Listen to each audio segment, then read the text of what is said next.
વિદ્યાર્થી મિત્રો, આપણે વિદ્યુત ભારને સ્થિર રાખી ચેપ્ટર 1 અને ચેપ્ટર 2 નો અભ્યાસ કીધો. વિદ્યુત ભાર, વિદ્યુત ક્ષેત્ર, વિદ્યુત સ્થિતિમાન અને કેપેસિટન્સ. હવે આપણે વિદ્યુત ભારને ગતિ કરાવવાનો છે. આપણું ચેપ્ટર નંબર 3, હેડિંગ છે પ્રવાહ વિદ્યુત. આજે આપણે માત્ર થોડુંક બેઝ સમજવા પ્રયત્ન કરશું.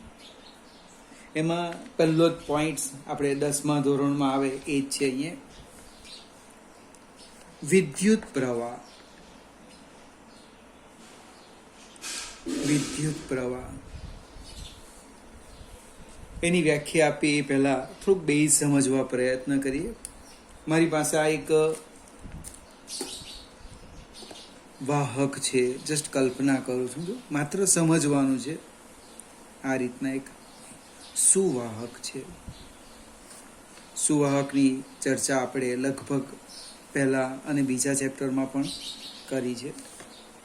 એમાં આપણે કોઈ એક આડછેદ લઈ લઈએ આ રીતના.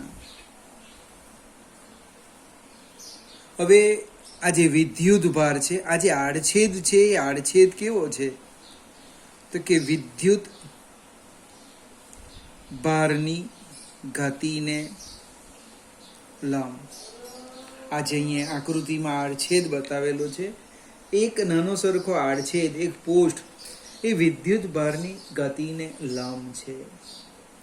હવે આ જે આડછેદ છે, આ જે નાનું પોસ્ટ છે, એ પોસ્ટમાંથી બંને પ્રકારના વિદ્યુત ભાર, બંને પ્રકારના ધન અને ઋણ, અને બંને પ્રકારના વિદ્યુત ભારો ધન અને ઋણ, આ જે પોસ્ટ છે એમાંથી એક આગળ જાય. ધારો કે ધન વિદ્યુત ભાર આ દિશામાં જાય તો ઋણ વિદ્યુત ભાર આ દિશામાં જાય.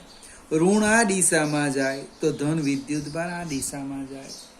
ટૂંકમાં આ જે પોસ્ટ છે એ પોસ્ટમાંથી લંબ રૂપે ધન અને ઋણ વિદ્યુત ભારો આગળ અને પાછળની દિશામાં ગતિ કરે છે.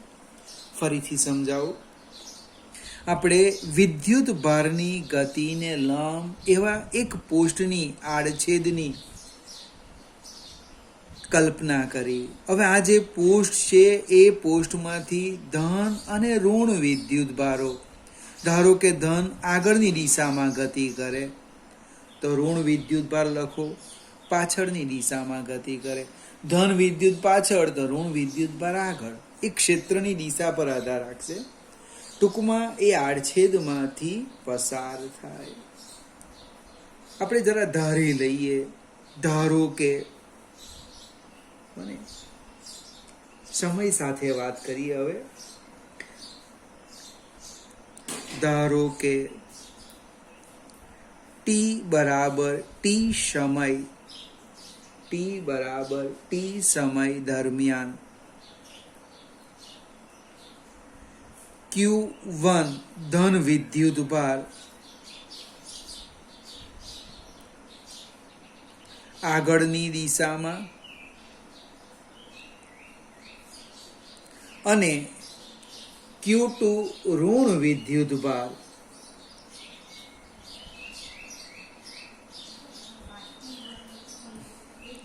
પાછળની દિશામાં ગતિ કરે છે. તમે જે પોસ્ટની કલ્પના કરી, જે નાનો ખંડની કલ્પના કરી, એ ખંડમાંથી જસ્ટ કલ્પના કરી Q+ લખો, Q- અથવા Q1 Q2 તમને જે યોગ્ય લાગે તે પ્લસ લખો, એટલે કે ધન વિદ્યુત ભાર. આમ પણ થાય તો પછી આને માઇનસ લખવું પડશે. અહીંયા આપણે આમ Q+, Q- અથવા Q1 Q2 તમને જે યોગ્ય લાગે તે. Q+ એટલે કે ધન વિદ્યુત ભાર આગળની દિશામાં અને Q- ઋણ વિદ્યુત ભાર પાછળની દિશામાં પસાર થાય છે. આનો અર્થ શું થવાનો? કે પોસ્ટમાંથી આગળની દિશામાં વહેતો પરિણામી ક્યુ પ્લસ ગ્રેટર દેન ક્યુ માઇનસ લઈ લેવું. અને પોસ્ટમાંથી આગળની દિશામાં, કોઈ કે મારે આગળ નથી લખું પાછળ, તો પાછળની દિશામાં જે લખે તે આગળની દિશામાં, પોસ્ટમાંથી આગળની દિશામાં પસાર થતો વહેતો, જે લખવું હોય તે વહેતો સમાસ અથવા પરિણામી વિદ્યુતભાર કેટલો થવાનો? તો કે ક્યુ પ્લસ માઇનસ ક્યુ માઇનસ. ધારો કે 10 પ્રોટોન આમ ગયા અને 8 ઇલેક્ટ્રોન આમ ગયા, તો 10 ઓછા 8 એટલે 2 ઇલેક્ટ્રોન આવવાનો. આ જે સમાસ વિદ્યુતભાર છે, ક્યુ બરાબર ક્યુ પ્લસ માઇનસ ક્યુ માઇનસ. હવે આ કોઈ પણ પોસ્ટમાંથી કોઈ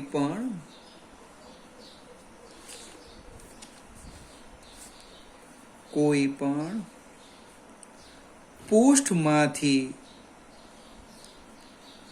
પસાર થતો સમાસ પરિણામી વિદ્યુતભાર એ સમયના સમપ્રમાણમાં, જેમ સમય વધારે મળે તેમ વિદ્યુતભારનો જથ્થો વધારે મળે. કહેવાનો અર્થ ક્યુ ચલે છે ટી. પોસ્ટમાંથી પસાર થતો વિદ્યુતભાર એ સમય પર આધાર રાખે છે. સમય વધે વિદ્યુતભારનું મૂલ્ય વધશે, સમય ઘટે વિદ્યુતભારનું મૂલ્ય ઘટશે. કહેવાનો અર્થ કોઈ પણ પોસ્ટમાંથી પોસ્ટને લંબ રૂપે, કોઈ પણ પોસ્ટમાંથી, અહીં એક શબ્દ મૂકી દઈએ, પોસ્ટને લંબ રૂપે પસાર થતો વિદ્યુતભાર એ સમયના સમપ્રમાણમાં ક્યુ ચલે છે ટી. હવે આપણે ગણિતની વાત કરીએ તો આને આમ લખાય, ક્યુ બાય ટી બરાબર અચળ. ખ્યાલ આવે કે નહીં આવે? અહીં જો મારે બરાબર લખવું હોય તો હું એક અચળાંક મૂકું, ક્યુ બરાબર કે ટી, અને કે અચળ લઈ લઈએ.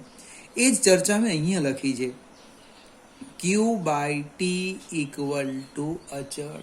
આ જે અચળ મળે છે એ નથી વિદ્યુત ભાર પર આધાર રાખતો, નથી સમય પર આધાર રાખતો. સમય વધે તો વિદ્યુત ભાર વધશે, સમય ઘટે તો વિદ્યુત ભાર ઘટે. કહેવાનો અર્થ આ જે ગુણોત્તર છે એ ગુણોત્તર કેવો મળે? અચળ મળે. આ જે અચળ ગુણોત્તર છે, આ અચળ ગુણોત્તર, એને આપણે નામ આપવાના વિદ્યુત પ્રવાહ. આ અચળ ગુણોત્તરને કયું નામ આપવાના? વિદ્યુત પ્રવાહ. એટલે વિદ્યુત પ્રવાહ, કરંટનો સી નથી લખતા, યાદ આવે તો સંજ્ઞા છે આઈ. આઈ બરાબર ક્યુ બાય ટી. આપણે ભલે આજે શીખતા છે, પણ પહેલા ચેપ્ટરમાં કે બીજા ચેપ્ટરમાં આની આપણે જરૂર પડી હશે તો ડાયરેક્ટ લખ્યું હશે, આઈ બરાબર ક્યુ બાય ટી. પરીક્ષાની દ્રષ્ટિએ અગત્યનું નથી. આ ચેપ્ટરના લગભગ સૌથી વધારે માર્ક છે યુનિટમાં. બીજું, આ ચેપ્ટર પૂરેપૂરું સમજવાનું છે. પહેલો જ પ્રશ્ન અહીંયા હતો કે તમે આઈ બરાબર ક્યુ બાય ટી ક્યાંથી લાવ્યા? ટી બાય ક્યુ લખવું હતું ને, ક્યુ ટી લખવું હતું ને. હવે એ જો એકવાર સમજવાનું છે, પછી આની કંઈ જરૂરિયાત નથી. કે કોઈ પણ પોસ્ટમાંથી પોસ્ટને લંબ રૂપે પસાર થતો વિદ્યુતભાર એ સમયના સમપ્રમાણમાં, બને એ સમયના સમપ્રમાણમાં. એ જે શબ્દમાં લખ્યું હતું એને ગણિતમાં લખ્યું. ક્યુ ચલે છે ટી, એને આમ લખાય Q/T બરાબર અચળ. અને આ જે અચળ ગુણોત્તર છે એને એ વાહકમાંથી પસાર થતો વિદ્યુત પ્રવાહ કહે છે. ફરીથી બહુ ટૂંકમાં લખવું હોય તો વિદ્યુત પ્રવાહ એટલે વિદ્યુત ભારની ગતિ. બરાબર મગજમાં બેસાડજો. ધીમે ધીમે આપણે આગળ વધીએ કે વિદ્યુત પ્રવાહ એનો અર્થ વિદ્યુત ભારની ગતિ.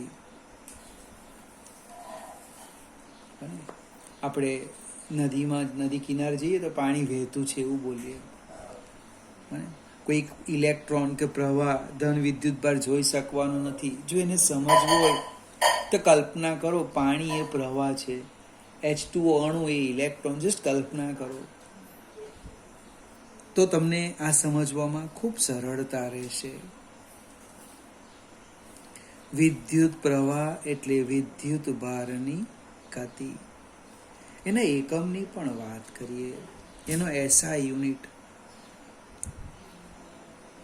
તમને ખબર હોય તો 11મા ધોરણમાં 7 મૂળભૂત ભૌતિક રાશિ છે, એમાં એક વિદ્યુત પ્રવાહ પણ છે. અને આપણે લખ્યું હતું ત્યાં એકમ યાદ આવે તો એમ્પિયર, સંજ્ઞા લખી હતી એ. વિદ્યાર્થી મિત્રો બરાબર છે એમ્પિયર. પણ તમને જે MCQ પૂછ્યું છે કે વિદ્યુત પ્રવાહનો એકમ નીચેનામાંથી ખાલી જગ્યા છે, એમાં એમ્પિયર શબ્દ જ નથી આપ્યો. એટલે આપણે શું કરવાના? તરત કહેવાના કે ઓબ્જેક્ટિવ ખોટું હશે અને આપણે પૂરા માર્ક મળે એવું નથી. એનો એકમ અહીંથી લખાય. વિદ્યુત ભારનો એકમ છેદમાં સમયનો એકમ. એટલે ખરેખર એનો યુનિટ કયો થવાનો? એમ્પિયર કોની જગ્યા લખ્યું તો કે કુલમ પર સેકન્ડ. કુલમ પર સેકન્ડ વારંવાર લખવું પડે એટલે વૈજ્ઞાનિકની યાદમાં એને આપણે નામ આપી દીધેલું એમ્પિયર. ત્યાર પછી પૂર્વક મૂકીએ આપણે અલગ અલગ માઇક્રો એમ્પિયર, મિલી એમ્પિયર, એ રીતે. હવે તમારી બુકની અંદર એક સરસ સમજૂતી આપેલી છે, 3 ભાગ પાડેલા છે. આપણે ઘર વપરાશના સાધનની વાત કરીએ. ઘર વપરાશના સાધન. ત્યાર પછી એક બીજો લઈએ આપણે વીજળી. શિયાળા કે ઉનાળામાં ક્યારે પડે વીજળી? આટલા માણસ મરી ગયા એમ કે. ત્યાર પછી આપણી ચેતાઓ. હવે ચેતાઓ એટલે તો મારા બાયોલોજી વાળાને પૂછવું પડે કે કોને કહેવાય. તો ઘર વપરાશના જે સાધનો છે એમાં જે પ્રવાહનું મૂલ્ય છે એ ચોપડીમાં લખ્યું છે લગભગ એમ્પિયર ક્રમનો. એમ્પિયર, મિલી એમ્પિયર પણ આવે. ચોમાસામાં કે વીજળી પડી, X માણસ, Z માણસનું મૃત્યુ થયું, સંખ્યા આપે. એટલે એનું કારણ શું છે તો કે એ જે વીજળી પડે છે એ લગભગ 10⁴ એમ્પિયર ક્રમની, 10,000 એમ્પિયર ક્રમની વીજળી પડે. અને આપણી જે ચેતાઓ છે એમાં એમ કે માઇક્રો એમ્પિયર. માઇક્રો એટલે 10⁻⁻6 એમ્પિયર ક્રમનો પ્રવાહ મળે. એટલે ઘર વપરાશના જે સાધનો છે એમાં પ્રવાહનું મૂલ્ય એમ્પિયર ક્રમનું લગભગ હોય. ચોમાસામાં જે વીજળી પડે એ 10,000 એમ્પિયર ક્રમની, અને ચેતાઓમાં કેટલું છે? 10⁻⁻6 એમ્પિયર ક્રમનું. ઘણી વખત આપણે પ્રવેશ જોતા નથી, અને પ્રવેશમાં આવી કંઈક નોંધ આપેલી વાંચીએ નહીં ને આપણને 1 માર્કનું ઓબ્જેક્ટિવ પૂછી કાઢે. અગત્યનું છે એવું નથી કહેતું, પણ જાણવું જોઈએ આપણે. ચલો સહેજ આગળ જઈએ. ફરીથી વિદ્યુત પ્રવાહની વ્યાખ્યા પણ લખવાના છે, એ લખી દઈએ પછી આગળ વધીએ. આપણે સૂત્ર લખ્યું.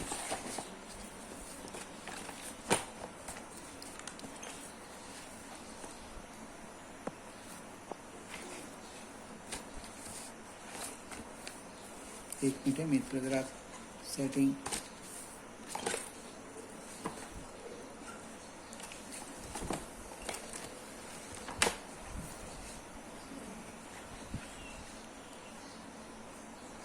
આપણે જે સૂત્ર લખ્યું એની વાત કરું છું. I બરાબર Q બાય ટી. એક શબ્દ આપણે લખ્યો જસ્ટ હમણે જ, વિદ્યુત પ્રવાહ, એટલે રફ સમજવા માટે આવું લખ્યું, વિદ્યુત પ્રવાહ. ઇટ મીન્સ વિદ્યુત ભારની ગતિ.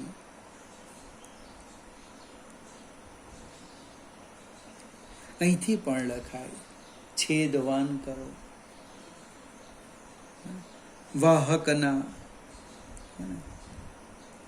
વાહકના કોઈ પણ આડછેદમાંથી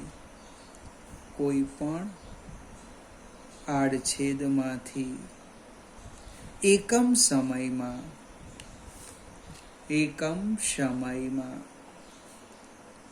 પસાર થતા વિદ્યુત ભારના જથ્થાને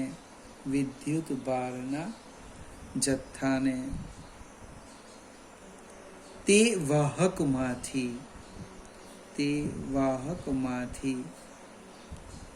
પસાર થતો વિદ્યુત પ્રવાહ કહે છે. આપણે સૂત્રનો ઉપયોગ કીધો, વાહકના કોઈ પણ આડછેદમાંથી છેદવન કરવાના એકમ સમયમાં T1 થઈ ગયો એટલે I બરાબર Q.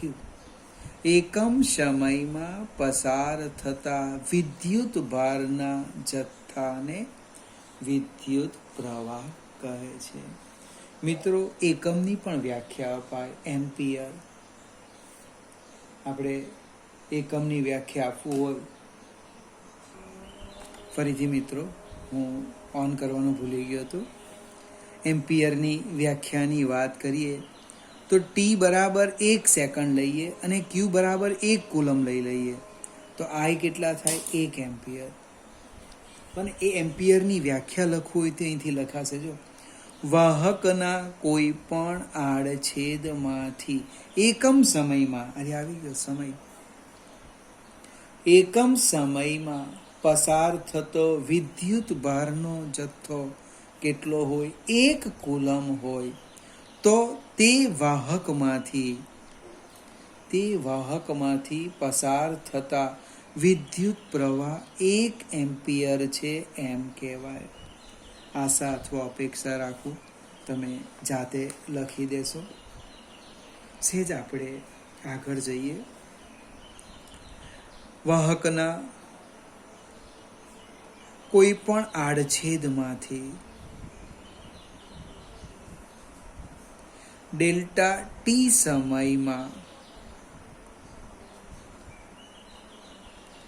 પસાર થતો વિદ્યુત ભાર, હું લખી દેમ ડેલ્ટા ક્યુ કુલમ હોય તો સરેરાશ વિદ્યુત પ્રવાહ, સરેરાશ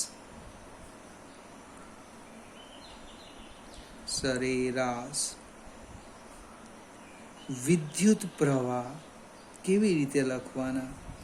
સરેરાશ વિદ્યુત પ્રવાહ આમ થવાનો,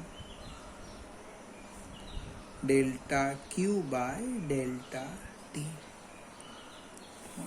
આપણે સમયગાળો ખૂબ નાનો લઈએ, limit delta t tends to 0 લેવામાં આવે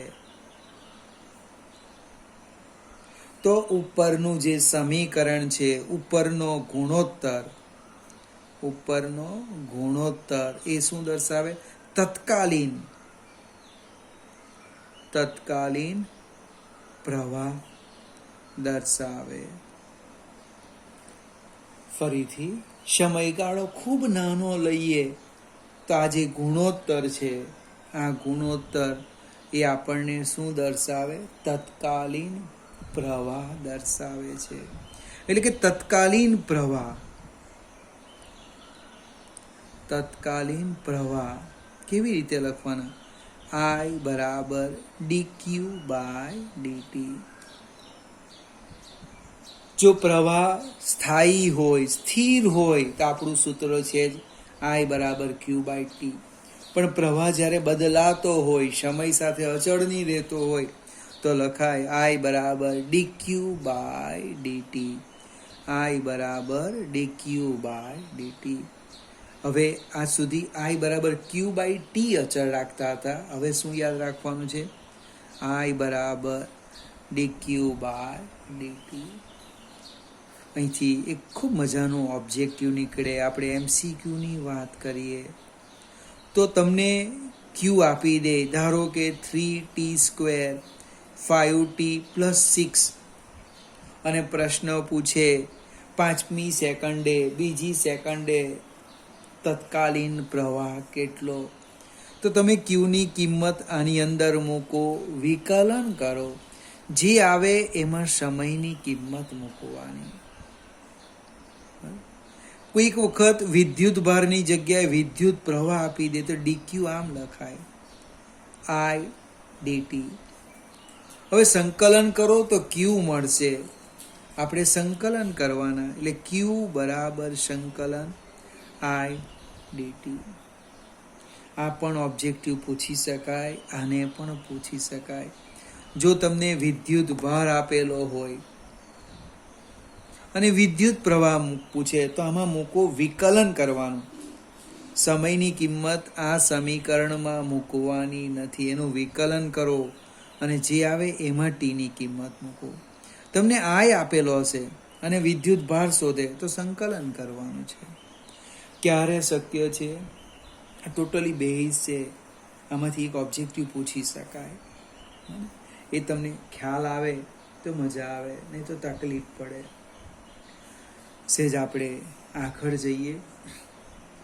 પ્રશ્ન છે વિદ્યુત પ્રવાહ એટલે વિદ્યુત ભારની ગતિ. મિત્રો, વિદ્યુત ભાર ગતિ ક્યારે કરે? મને પ્રશ્ન આવ્યો, વિદ્યુત ભાર ક્યારે ગતિ કરે? તો એની ઉપર બળ લાગે. આપણે હવે સેજ એક સ્ટેપ આગળ વધીએ. ફરીથી એકને એક વાત સમજાવું. વિદ્યુત પ્રવાહ એટલે કે વિદ્યુત ભારની ગતિ. વિદ્યુત ભારની ગતિ. મિત્રો, વિદ્યુત ભાર ગતિ ક્યારે કરે? એ ક્યારે ગતિ કરે? જ્યારે તેની પર શું લાગે? બળ લાગે. જ્યારે તેની પર બળ લાગે ત્યારે વિદ્યુત ભાર ગતિ કરે. વિદ્યુત ભાર પર બળ કોણ લગાડે? તો કે ભાઈ વિદ્યુત ક્ષેત્ર. વિદ્યુત ભાર પર બળ કોણ લગાડે? વિદ્યુત ક્ષેત્ર, ઇલેક્ટ્રિક ફિલ્ડ. આપણે લખીએ ને E બરાબર F/Q. ઇટ મીન્સ F બરાબર QE. જો વિદ્યુત ક્ષેત્ર હશે તો એ વિદ્યુત ભાર પર બળ લાગે. બળ લાગે ઇટ મીન્સ એ ગતિ કરવાનો. ગતિ કરે એનો અર્થ વિદ્યુત પ્રવાહનું નિર્માણ થાય. હવે વિદ્યુત ભારની વાત કરીએ તો આપણે ઘન પદાર્થની વાત, સુવાહકની વાત કરીએ. મારી પાસે એક સુવાહક છે. હવે સુવાહકમાં બે પ્રકારના વિદ્યુત ભાર આવેલા છે. એક મુક્ત ઇલેક્ટ્રોન, જેને આપણે શું કહેવાના? ઋણ વિદ્યુત ભાર. અને બીજો ધન આયન. હવે આયન છે એ આજુબાજુના આયનો સાથે બંધાયેલો હોય. નાની સરખી આકૃતિ જોઈએ આ રીતે, સ્ફટિકમય રચના હોય, આમ વ્યવસ્થિત રીતે બધા ગોઠવાયેલા હોય. આ જે આયનો છે, આયનો વચ્ચેના અવકાશમાં આ જે બધા મુક્ત ઇલેક્ટ્રોન છે એ શું કરે છે? અસ્ત વ્યસ્ત ગતિ કરે. ટૂંકમાં સુવાહકની વાત કરું, ઘન પદાર્થની વાત કરું, તો એની અંદર જે વિદ્યુત પ્રવાહ છે એ વિદ્યુત પ્રવાહ ઘન પદાર્થમાં કોને કારણે મળશે? મુક્ત ઇલેક્ટ્રોનને કારણે. કેમ? તો તો કે આજે ધન આયન પર પણ બળ તો લાગે, પણ એ તો બંધાયેલો છે, એ ગતિ નથી કરવાનો. જ્યારે મુક્ત ઇલેક્ટ્રોન, નામ જ એનું મુક્ત છે, એના ઉપર બળ લાગે તો એ શું કરશે? ગતિ કરશે. આપણી પાસે એક વિદ્યુત દ્રાવણ પણ છે. વિદ્યુત દ્રાવણ તમને જો યાદ આવે તો કેમેસ્ટ્રીમાં આવે NaCl. એમાં બંને પ્રકારના ધન અને ઋણ વિદ્યુત ભારો ની ગતિને કારણે આપણને શું મળે? વિદ્યુત પ્રવાહ મળે. NaCl નું દ્રાવણ હોય એટલે એમાં બે પ્રકારના વિદ્યુત ભાર આવે. Na+ એ ધન વિદ્યુત ભાર, Cl- એ ઋણ વિદ્યુત ભાર. સુવાહક ઘન પદાર્થની અંદર માત્ર મુક્ત ઇલેક્ટ્રોન. ચોપડીમાં પ્રવેશમાં સમજાવ્યું છે, વાતાવરણની સૌથી ઉપરનું સ્તર, જેને આપણે નામ આપેલું આયોનોસ્ફિયર, સમાજ વિદ્યામાં પણ આવે, બાયોલોજીમાં પણ આવે. સૌથી ઉપરનું સ્તર, એની અંદર બે જણા, એક મુક્ત ઇલેક્ટ્રોન અને બીજું ધન આયન. આયોનોસ્ફિયરમાં શું છે? બે પ્રકારના વિદ્યુતભાઈ, મુક્ત ઇલેક્ટ્રોન અને ધન આયન. એમાં ઋણ આયન નહીં આવે. વિદ્યુત દ્રાવણમાં એ આયન આવે, ધન આયન અને ઋણ આયન. આમાં મુક્ત ઇલેક્ટ્રોન અને ધન આયન આવે. એને કારણે વિદ્યુત પ્રવાહ રચાય. પછી ફરીથી વિદ્યુત દ્રાવણમાં શબ્દની યાદ આવે તો અહીંયા લખું આયન, ધન આયન, ઋણ આયન, Na+, Cl-. આપણે માત્ર સુવાહકની જ વાત કરવાના છે આ ચેપ્ટરમાં. તો એક સરસ સમજૂતી આપી છે ને સમજવા પ્રયત્ન કરીએ આપણે. મારી પાસે આ એક સુવાહક છે, આ ઉપરની આકૃતિ છે એ ચાલશે. આ રીતનું. હવે આ જે મુક્ત ઇલેક્ટ્રોન છે એ સુવાહકમાં અસ્ત વ્યસ્ત ગતિ કરે. મુક્ત ઇલેક્ટ્રોન સુવાહકમાં કેવી ગતિ કરે? અસ્ત વ્યસ્ત.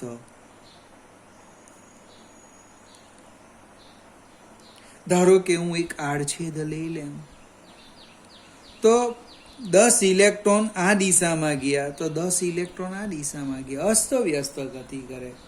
આને કારણે શું થાય કે કોઈ પણ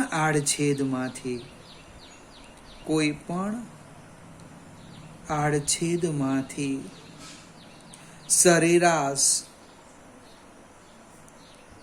પસાર થતો વિદ્યુત ભારનો જથ્થો, વિદ્યુત ભાર કેટલો મળે? 0. કોઈ પણ આડછેદમાંથી સરેરાશ પસાર થતો વિદ્યુત ભાર 0. ઇટ મીન્સ વિદ્યુત પ્રવાહ 0 મળે. કોઈક સુવાહક ટુકડો પડેલો હોય ને, આપણે અડકીએ તો આપણને કંઈ થતું નથી. કારણ શું છે? એમાં પ્રવાહ 0. કેમ ભાઈ? ઇલેક્ટ્રોન ગતિ નથી કરે? કરે ને, પણ એ અસ્ત વ્યસ્ત ગતિ કરે. એટલે કોઈ પણ આડછેદમાંથી સરેરાશ પરિણામી વિદ્યુત ભાર કેટલો થાય? 0 થાય. હવે આપણે જસ્ટ એક કલ્પના કરીએ.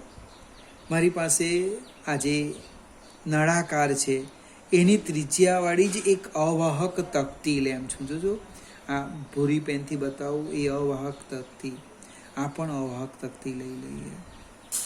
હવે આ જે અવાહક તકતી છે એના ઉપર મેં +Q કુલમ વિદ્યુતભાર મૂકેલો છે, અહીંયા -Q કુલમ વિદ્યુતભાર મૂકેલો છે.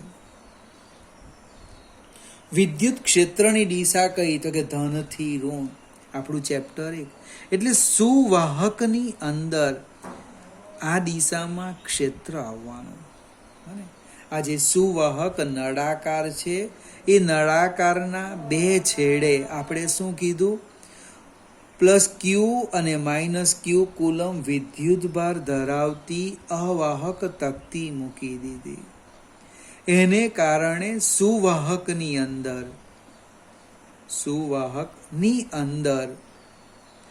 +Q થી -Q તરફ વિદ્યુત ક્ષેત્રનું નિર્માણ થાય, વિદ્યુત ક્ષેત્ર ઉદ્ભવે. હવે ઇલેક્ટ્રોન પર એની વિરુદ્ધ દિશામાં બળ લાગે, -E. એટલે ઇલેક્ટ્રોન શું કરવાના? એ ઇલેક્ટ્રોન એક ક્ષેત્રની વિરુદ્ધ ગતિ કરી આ જે અવાહક તકતી છે એના ઉપર ધન વિદ્યુત ભારને તટસ્થ કરશે. હવે આ ખૂબ નાના સમય માટે વિદ્યુત ઇલેક્ટ્રોન ગતિ કરવાના. કેમ? તો કે બધો જ વિદ્યુત ભાર તટસ્થ થઈ ગયો, પછી ઇલેક્ટ્રોનની ગતિ થવાની નથી, ક્ષેત્ર 0. એટલે આપણને સૂક્ષ્મ સમય માટે વિદ્યુત પ્રવાહની રચના થઈ. પણ આપણે કોઈક એવી રચના કરીએ કે આની ઉપર ધન વિદ્યુત ભાર મૂકતા જઈએ, અહીંયા ઋણ વિદ્યુત ભાર મૂકતા જઈએ તો ક્ષેત્ર શૂન્ય ન થાય. એટલે ઇલેક્ટ્રોન ક્ષેત્રની વિરુદ્ધ સતત ગતિ કરી અહીંયા વિદ્યુત ભારને તટસ્થ કરે, એટલા જ પાછા મૂકતા જઈએ તો આપણને લાંબા સમય માટે શાની રચના મળે? વિદ્યુત પ્રવાહ પ્રાપ્ત થશે. અહીં તમે ધન વિદ્યુત ભાર મૂકતા જાઓ, ઋણ વિદ્યુત ભાર મૂકતા જાઓ તો આ જે ઇલેક્ટ્રોન છે સતત ઋણથી ધન ગતિ કરવાનો. અને કોણ ગતિ કરવાનો? ઇલેક્ટ્રોન નહીં, વિદ્યુત ભાર. વિદ્યુત ભાર ગતિ કરે એટલે આપણને શું મળશે? વિદ્યુત પ્રવાહ મળશે. અને આ જે રચના એ આપણો વિદ્યુત કોષ. આ જે રચના એ આપણી કઈ? બેટરી. અને બેટરી જોડીએ એટલે જે ઇલેક્ટ્રોનિક્સ રચના હોય, ખાલી ટોર્ચની વાત કરી તો બલ્બ સતત પ્રકાશ કેમ આપે? તો કે એમાંથી વિદ્યુત પ્રવાહ પસાર થાય. ફરીથી આ થોડો બેઝ છે, આ વિડીયો 2 વાર જોજો, ત્યાર પછી ચોપડીમાં વાંચજો, બને તો વધારે ખ્યાલ આવશે. અને આમાં જો તમને સમજ પડશે તો હવે પછી જે શીખવાના છે એ સરળતાથી આવડી જાય.